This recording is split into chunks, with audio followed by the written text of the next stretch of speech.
Halo, selamat pagi, selamat berjumpa kembali, selamat bergabung di SMA Santo Thomas 2. Terima kasih kami ucapkan kepada seluruh anak-anak kami kelas 10 yang telah mendaftarkan diri, yang telah mempercayakan kepada kami untuk kami didik di sini selama 3 tahun ke depan. Kami ucapkan selamat datang, semoga anak-anak kami semuanya berbahagia untuk meniti masa depan di SMA Santo Thomas 2 Medan. Baik, anak-anak yang terkasih, dengan situasi pandemi corona yang masih ada di negeri kita, jadi kita belum bisa belajar bertatap muka di sekolah yang kita cintai. Maka karena itu kita harus belajar dari jarak jauh melalui daring seperti ini.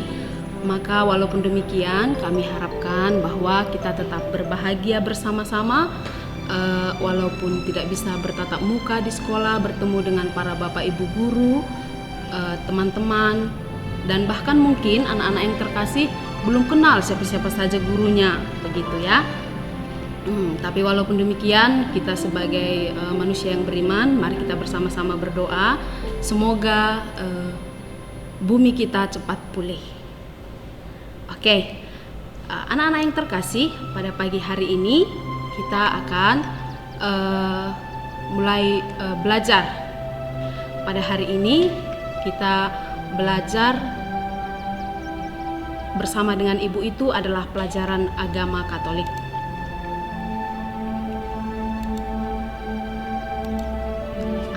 Sebelum itu, di sini bisa anak-anak perhatikan untuk perkenalan sejenak dari ibu ya. Saya membawakan mata pelajaran Pendidikan Agama Katolik dan Budi Pekerti itu di kelas 10 IPA dan IPS bersama dengan Ibu Antalina Sembiring. Ya. Alamat ibu itu ada di Jalan Parang 2, Gang Dame nomor 3, Simpang Kuala, Medan Johor. Ya, ada juga di situ lengkap dengan tanda tanggal lahir ya, Nak. Status ibu sudah menikah. Di sini ada nomor handphone, WA dan email karena berhubung mengenai tugas-tugas, karena kita daring, maka tugas-tugas anak-anak kami harapkan nanti dikumpulkan melalui email atau WA. Sudah tercantum, mohon diperhatikan ya, Nak ya. Jadi semoga dalam pembelajaran ini ibu sangat mengharapkan kita semuanya senang dalam mengikutinya. Karena perlu kami jelaskan sedikit untuk di SMA Santo Thomas 2, bagi yang SMP-nya berasal dari Katolik sudah tahu bahwa semua wajib belajar agama Katolik. Ya, itu perlu ibu tekankan bahwa saya kan bukan Katolik. Kenapa saya harus belajar agama Katolik di SMA Santo Thomas 2? Itu peraturannya sudah dari awal kita ketahui bersama. Dan bagi anak-anak yang sudah sekolah, asal sekolahnya itu dari SMP Katolik, justru ini sudah tahu. Oke ya anak-anak, semoga berbahagia bersama dengan ibu untuk mengikuti pelajaran agama Katolik setahun ke depan. Mari untuk pertemuan pertama kita pada hari ini kita masuk ke bab 1. Ya, bab 1 itu materinya adalah manusia makhluk pribadi. Ya, manusia makhluk pribadi. Di sini ada kompetensi dasar. Apa itu kompetensi dasar dari manusia makhluk pribadi itu? Kita manusia harus memahami diri kita ini memiliki kemampuan dan keterbatasan. Jadi setiap manusia, ibu, kamu, orang tua kita, kakak, adik, teman, semuanya memiliki kemampuan dan keterbatasan. Semuanya memiliki kelebihan dan kekurangan. Jadi dari materi bab 1 ini, tujuan pembelajaran kita yang pertama adalah menyebutkan sikap yang sering muncul kita hadapi, kelebihan dan kekurangan diri dan orang lain. Kemudian yang kedua, menuliskan sikap yang perlu dikembangkan dalam menghadapi kelebihan dan kekurangan diri dan orang lain. Kemudian yang ketiga, menuliskan cara mengembangkan talenta yang kita miliki. Nah, jadi anak-anak yang terkasih, setelah kita mempelajari materi ini, ibu sangat mengharapkan bahwa kamu, saya, dan teman-teman sekalian bisa mengetahui bagaimana sih caranya supaya saya bisa mengembangkan talenta yang Tuhan berikan kepada saya. Nah, itulah yang harus kita pelajari nanti dari sini. Kemudian yang terakhir, yaitu merumuskan pesan kitab suci melalui dari Injil Matius bab 25 ayat 14 sampai 30, itu tentang talenta. Nah, pasti di antara kita semua sudah pernah sering sekali mendengar kata talenta. Talenta itu adalah kemampuan yang Tuhan berikan secara cuma-cuma kepada kita. Namun di situ nanti ada usaha kita bagaimana cara mengembangkan talenta tersebut. Ya, Ibu harap anak-anak semua cukup paham dan cukup jelas untuk sampai di sini ya. Kemudian untuk indikator pelajaran kita dari materi bab 1. Yang pertama, menganalisis data pribadi tentang kekuatan-kekuatan dan keterbatasan yang ada dalam diri kita sendiri. Kamu, saya harus bisa menganalisis apa sih keterbatasan saya, apa saja sih kekuatan saya, kelebihan saya, begitu. Kemudian yang kedua, indikator yang kedua itu menjelaskan pengertian manusia. Nah, setelah mempelajari materi ini, Ibu harapkan bahwa kamu bisa menjelaskan pengertian manusia sebagai pribadi yang unik. Itu dirumuskan dari Injil Matius tadi, Matius 25 ayat 14 sampai 30. Nah, setelah yang itu, kita sebagai umat Kristiani atau umat yang memiliki kepercayaan harus bisa membuat doa syukur.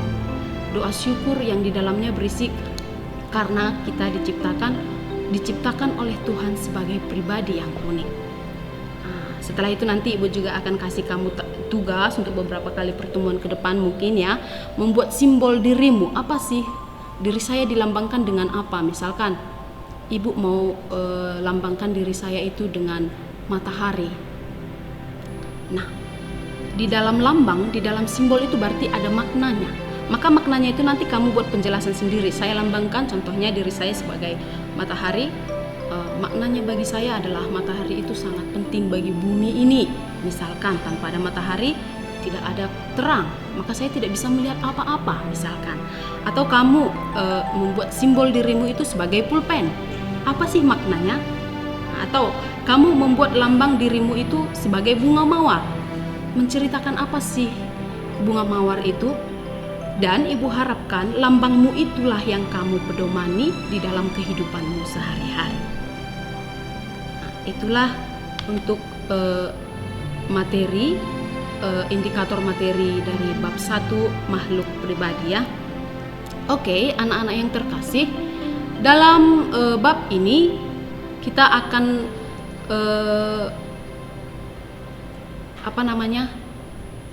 dibagi menjadi 4 pokok bahasan. Yang pertama, aku pribadi yang unik. Yang kedua, mengembangkan karunia Allah. Yang ketiga, kesetaraan laki-laki dan perempuan. Yang keempat, keluhuran manusia sebagai citra Allah. Jadi yang pertama dulu kita bahas hari ini adalah mengenai aku pribadi yang unik. Yang kedua, mengembangkan karunia Allah. Kemudian kesetaraan laki-laki dan perempuan, bahwa di hadapan Allah laki-laki dan perempuan itu adalah sederajat, sama, tidak ada bedanya. Maka jangan ada di antara kita, saya kan pribadi seorang laki-laki, maka saya lebih tinggi derajat saya ketimbang kamu yang wanita gitu. Itu kalau bagi yang belum paham selama ini, maka di sini kamu akan mengetahui bahwa hal itu kalau di dalam pelajaran agama atau di dalam Sang Pencipta kita semua sama. Oke. Untuk selanjutnya, sebelum kita memulai pembelajaran hari ini, Ibu sudah jelaskan tadi ada kompetensi dasar, tujuan pembelajaran, indikator. Jadi saya rasa anak-anak sudah paham.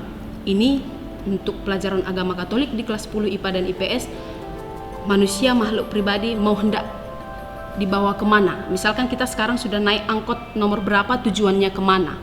Begitu ya. Jadi untuk lebih fokus, maka kita terlebih dahulu membukanya dengan berdoa. Jadi Ibu harapkan anak-anak yang mengikuti pembelajaran di rumah terlebih dahulu membuat sikap yang layak di hadapan Tuhan. Ya, biasakan bahwa setiap memulai pelajaran agama itu diawali dengan berdoa. Maka mari kita berdoa. Dalam nama Bapa dan Putra dan Roh Kudus. Amin. Bapa di surga, terima kasih atas kesempatan yang Kau berikan kepada kami. Pada hari ini kami kembali bertemu dalam pembelajaran daring dalam pelajaran agama Katolik, materi bab 1, manusia makhluk pribadi. Tuhan yang penuh kasih, ajari kami walaupun kami tidak bisa bertatap muka. Semoga dengan pertemuan ini kami semakin memahami arti hidup kami dan kami semakin mengerti bahwa kami memiliki keterbatasan dan kemampuan.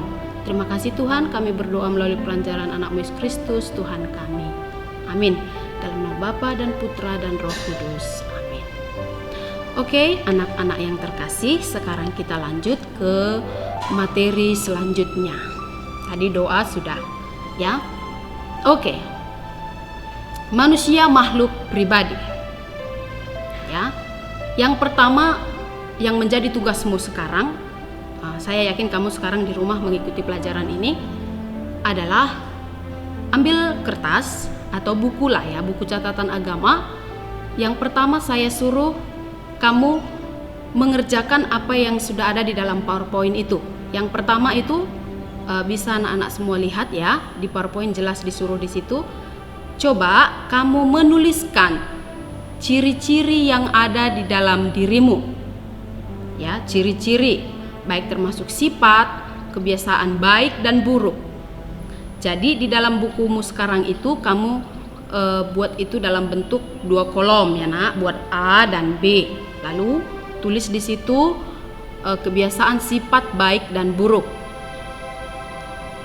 Kemudian untuk selanjutnya kamu tuliskanlah seperti yang ibu buat ini.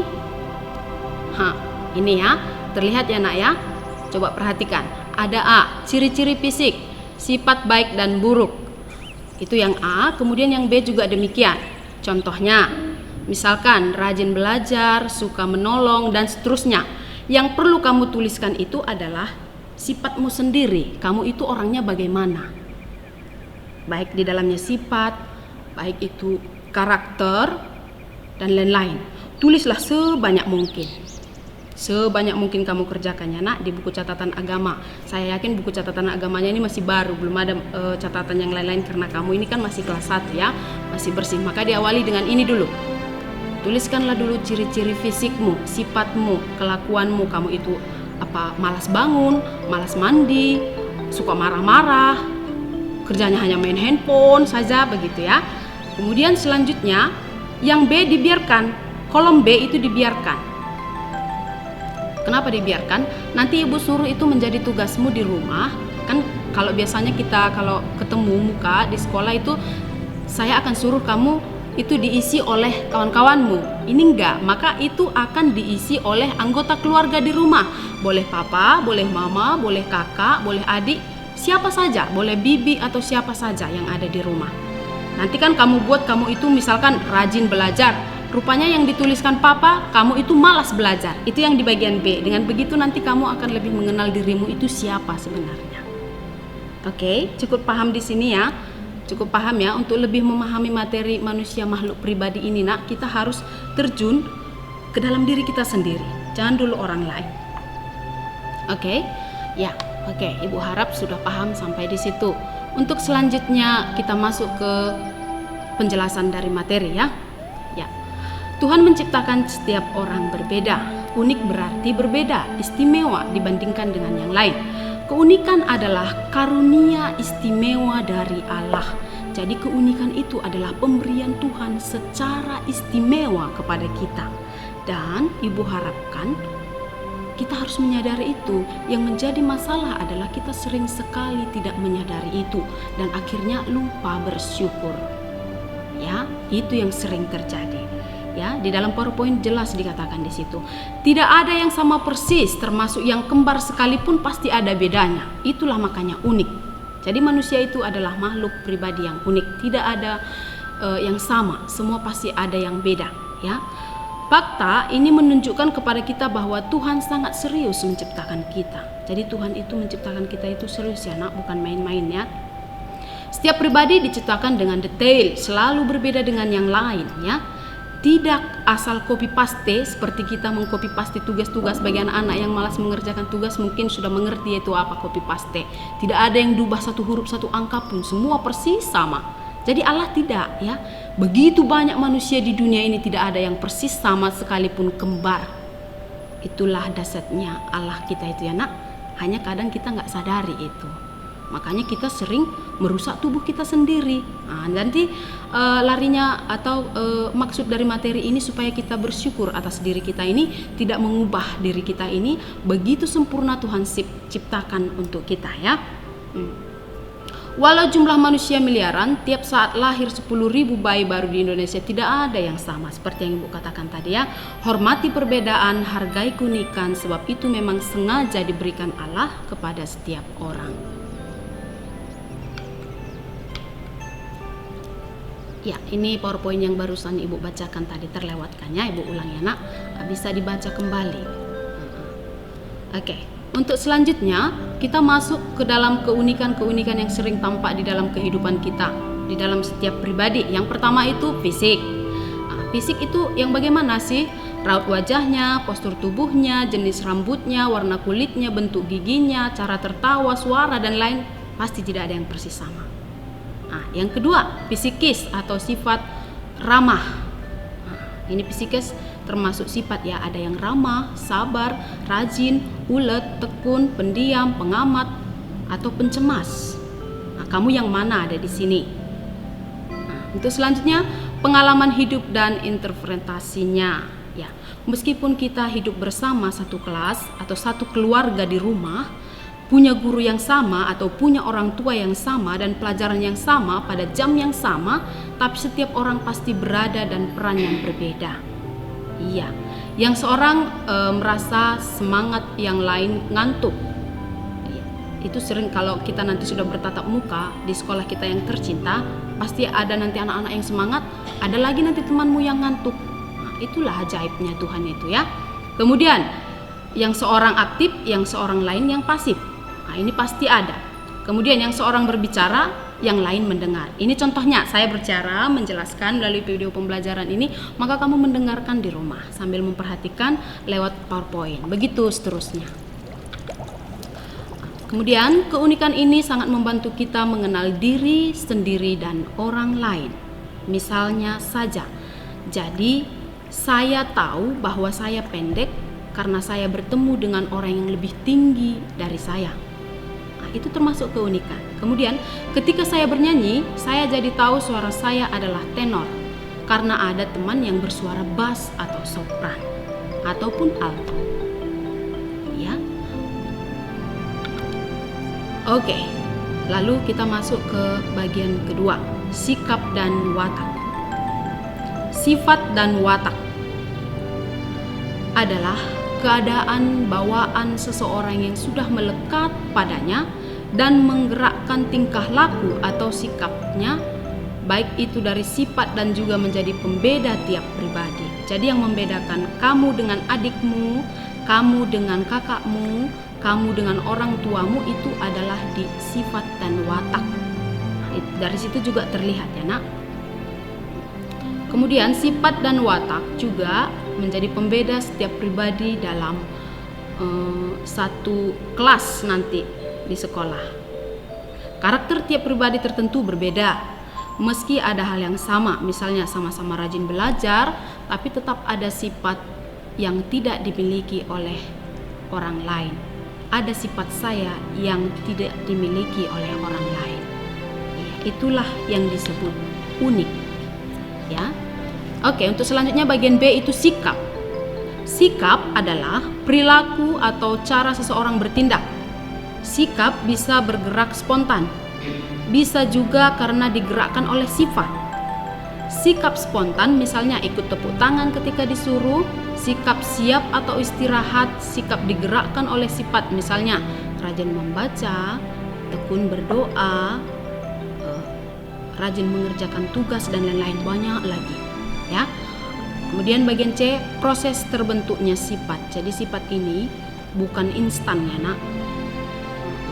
Kelakuan seseorang itu terlihat atau sifat seseorang itu terlihat bisa dibentuk oleh dari keluarga, dari mana dia berada atau dari lingkungan dia berada. Di sini jelas dibuat. Sifat terbentuk melewati 3 proses. Yang pertama pola pikir, itulah yang menjadi tindakan, kemudian menjadi kebiasaan dan menjadi sifat. Pola pikir, saya berpikir bahwa hari ini tidak ada tugas yang harus saya kerjakan. Akhirnya saya malas dan tertidur. Nah, tindakan saya malas, tidur, malas ya nak. Kemudian lama-kelamaan itu menjadi kebiasaan saya, jadi tukang tidur misalkan. Itulah sifat saya tukang tidur. Ayo, siapa yang ada demikian? Yang awalnya bukan demikian tapi lama-lama menjadi sifatnya karena dibiasakan melalui tindakannya, ya. Oke, baik anak-anak yang terkasih, sebelum kita menutup pertemuan pada hari ini, maka Ibu harapkan kamu mengambilkan buku catatanmu kembali yang sudah Ibu jelaskan tadi. Di sini ada 3 pertanyaan yang menjadi tugasmu 1 minggu ke depan. Coba kamu kerjakan 3 pertanyaan ini di buku catatan agama. Yang pertama, sikap dan pandangan apa yang sering muncul saat orang menyadari bahwa dirinya berbeda dengan orang lain? Kemudian yang 2, apa pengaruh sikap tersebut dalam sikap terhadap dirinya sendiri maupun orang lain? Yang ketiga, bagaimana sikapmu sendiri selama ini terhadap keadaan dirimu? Jadi supaya kamu bisa mengenal dirimu itu lebih dalam, kamu mengerjakan tentang dirimu dulu, lalu kamu lihat tentang temanmu. Gak usah dulu jauh, anggota keluarga dulu, papa, mama, adik, kakak, atau siapa saja yang ada di rumah. Jadi dengan demikian kita pasti memahami apa sih materi agama hari ini. Manusia makhluk pribadi, manusia adalah unik. Oke, jadi anak-anak yang terkasih, itulah yang menjadi tugasmu dari pertemuan kita hari ini. Lebih kepada diri sendiri, tanyakan dirimu, saya bagaimana, sifat saya bagaimana. Itu kita tadi sudah diarahkan untuk lebih mengenal diri sendiri, dan tuliskanlah itu di buku catatanmu. Itu tadi ada di sini anaknya. Kembali saya ingatkan supaya tidak terlupa di sini. Kamu tulis dulu kolom A, kamu tulis dulu semua tentang dirimu. Itu kan pendapatmu. Kemudian kolom B, suruh diisi salah satu anggota keluarga tentang dirimu, memberi penilaian tentang dirimu. Bisa mama, bisa papa, bisa kakak, adik, atau tante, bibi, paman, siapa saja yang ada di rumah. Nah, jadi ada 2 ya nak. Sudah ada 2 tugasnya. Yang ini yang pertama. Kemudian untuk selanjutnya ini yang terakhir tadi ya. Yang terakhir. Oke, yang 3 ini. Oke, jadi Ibu harap untuk pertemuan pertama kita yang ini sangat sederhana masih ya nak, namanya juga masih baru berjumpa ya. Berjumpa bersama kita di SMA Santo Thomas 2 lewat pembelajaran daring. Walaupun demikian kita harus tetap bahagia dan tetap menjaga kesehatan bersama-sama, dan kita tetap berdoa semoga virus corona cepat berlalu sehingga kita dapat bersama-sama belajar bersama, bermain bersama di sekolah yang kita cintai. Oke, biasakan setiap mengakhiri pembelajaran kita juga berdoa. Oke, mari ambil sikap berdoa dalam nama Bapa dan Putra dan Roh Kudus. Amin. Terima kasih Tuhan Yesus untuk pembelajaran hari ini. Kami semakin memahami, semakin mengenal diri kami, di mana lewat keterbatasan dan kekuatan yang Engkau berikan kepada kami mampu bersyukur atas itu. Terima kasih Tuhan. Kami berdoa melalui perantaraan anak Yesus Kristus Tuhan kami. Amin. Dalam nama Bapa dan Putra dan Roh Kudus. Amin. Sampai ketemu minggu depan. Oke, halo, bye-bye.